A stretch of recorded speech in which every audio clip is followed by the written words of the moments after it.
চট্টগ্রামের বাকলিয়ায় নির্মাণাধীন ভবন থেকে কলেজ শিক্ষার্থীকে ফেলে হত্যার ঘটনায় ৩ জনকে গ্রেফতার করেছে পুলিশ।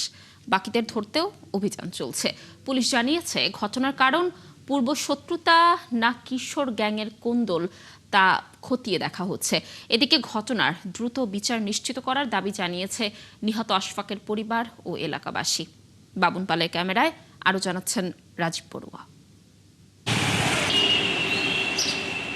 গত 12 এপ্রিল চট্টগ্রাম নগরীর বাকলিয়া অ্যাক্সেস রোডের মৌসুমী আবাসিক এলাকায় বন্ধুদের সাথে কথা বলছিলেন কলেজ ছাত্র আশফাক কবির।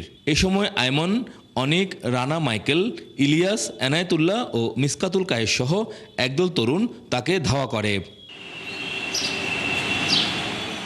নিজেকে বাঁচাতে পাশের একটি নির্মাণাধীন ভবনে ঢুকে ভেতর থেকে গেট বন্ধ করে দেন আশফাক।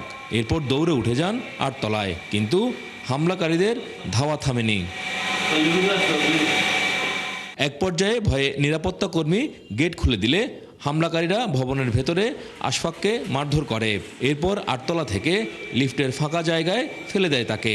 দ্রুত আশফাককে হাসপাতালে নিয়ে গেলে চিকিৎসক মৃত ঘোষণা করেন।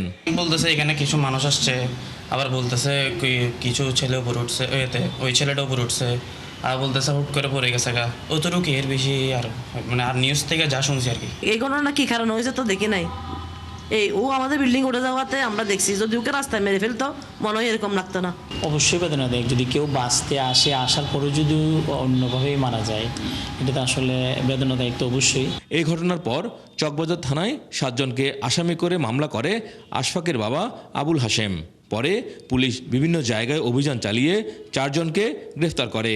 ঘটনাটি পূর্ব শত্রুতা না কিশোর গ্যাংয়ের কোন্দল তা খতিয়ে দেখা হচ্ছে।